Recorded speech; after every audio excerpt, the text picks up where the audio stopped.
In the last session, we did one sum on accounting equation. We'll do one more sum now. So the problem says Abhay started, you all know the formula for accounting equation that we were using. I'll rewrite it here for you. It's written here below. Yeah, it's asset is equal to capital. This is the formula or this is the equation that we will be using for accounting equation problems. So first transaction, Abhay started business with cash rupees 20,000. So cash is an asset, it will come under asset side, and Abhay is the owner who is giving money, so this money we'll treat it as capital, so it will come under capital. So under cash, the very first asset, under assets, the very first is cash. And we are starting business with the cash of rupees 10,000. So under cash, we write 10,000. There is no liability yet, so our capital is 10,000. I told you the equation says asset minus liability is equal to capital. So from asset 10,000, we minus nil liability, we got capital as 10,000. Let's go to the second transaction. The second transaction says purchase goods for cash rupees 10,000. We are purchasing goods for cash 10,000. Sorry.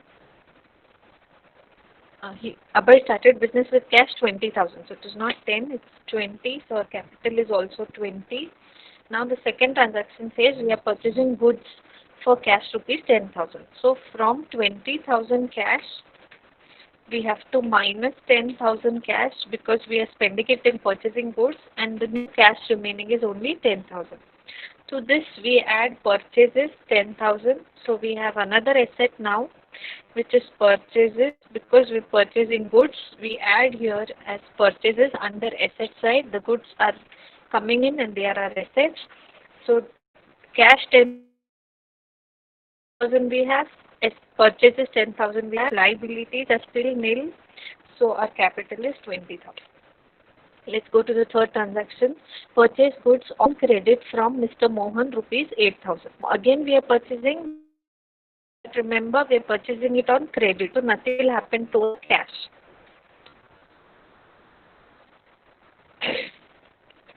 So cash 10,000, we had purchases 10,000. Now we are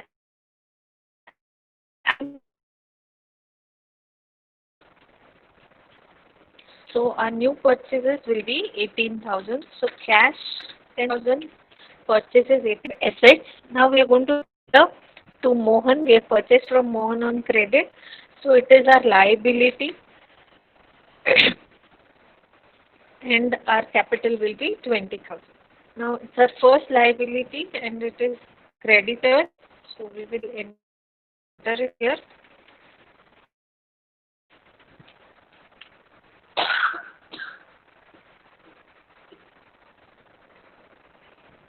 So, sorry, 8,000 is what we are liable to pay. So we purchase goods on credit for 8,000. Mohan is a creditor. We are liable to pay him 8,000. So we added him.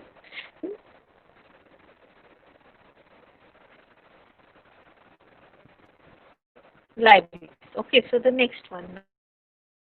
The fourth transaction. Sold goods for cash costing rupees 8,000 for rupees 10.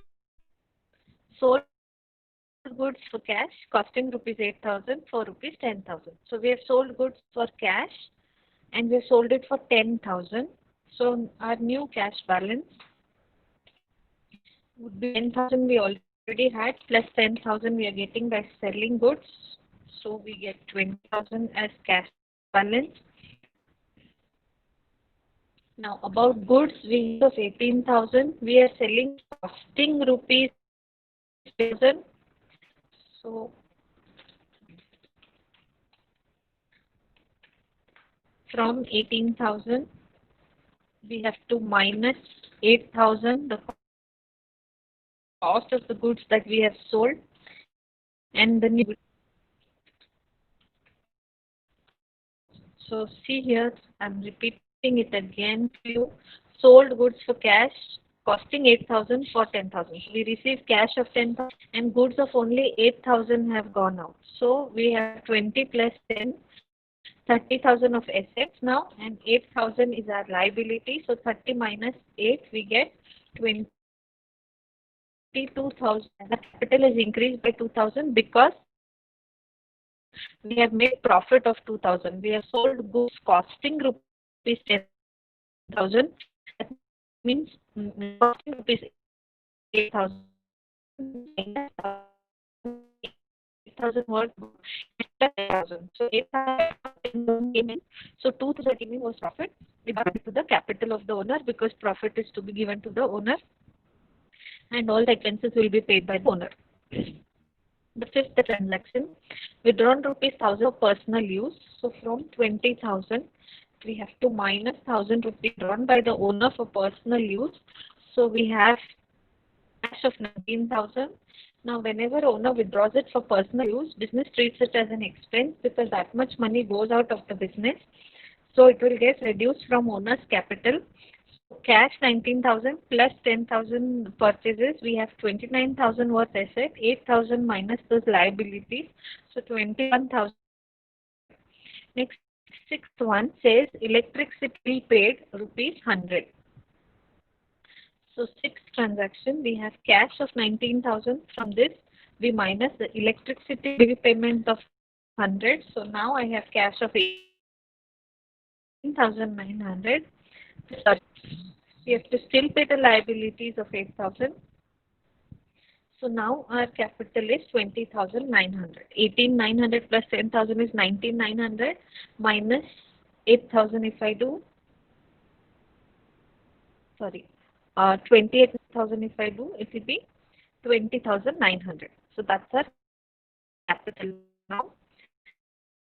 Next, the seventh transaction, credit costing rupees 5,000 or rupees 6,000 to Mr. Suresh. So we have sold goods, but nothing will happen to our cash because we have sold it on credit. What will happen to the goods? 10,000 were the goods amount, and we have sold it now. So from 10,000. We will minus the cost of the goods, that is 5,000 is the cost of goods. Show it all together on the next. We have to minus 5,000 from goods now. So our new goods balance is only 5,000 rupees. And now we have sold this on credit to Suresh. So Suresh is going to pay us later. So when he is going to pay us later, we have to receive. So as a receiver in a business, this will become my asset because it is receivable from Suresh. And how much I have to receive from Suresh? I have to receive 6,000 customer and I have to receive from him. So when you have to receive something from customer, we call it as debtors. Okay, and when we have to pay something to suppliers, we call them as creditors. So a new asset called debtors got added. 6,000 rupees to receive from the debtors. Your liabilities are still 8,000 and now your capital would be 21,900. It increased by 1,000 because you sold 5,000 minus 5,000 goes out and you got plus 6,000. So 1,000 more you have got.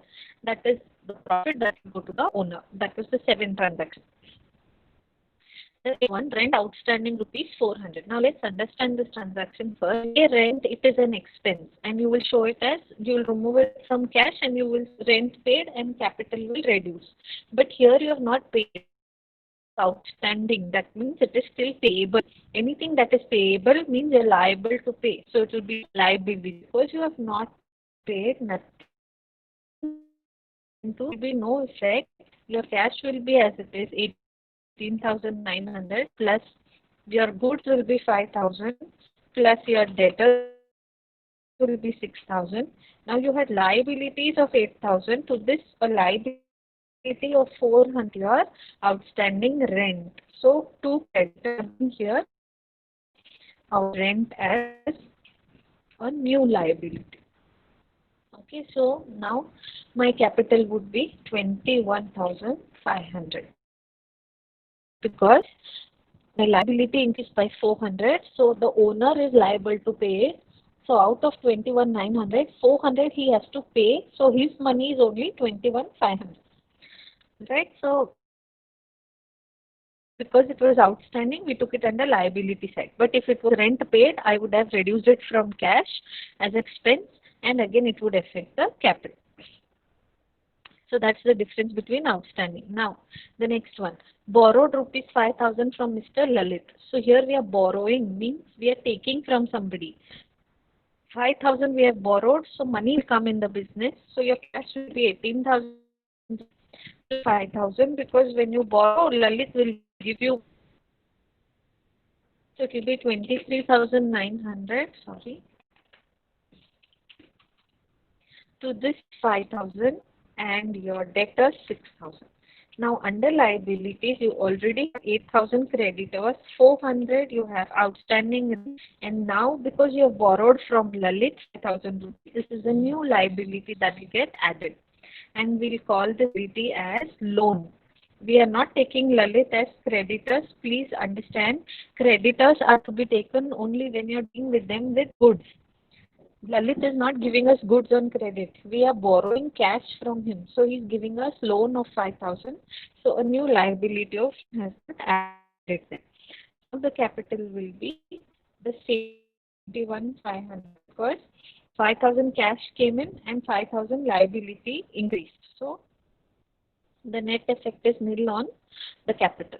Now the 10th one, and I think that's the last transaction, salary paid in advance rupees 2,000. Okay, now we have paid in advance.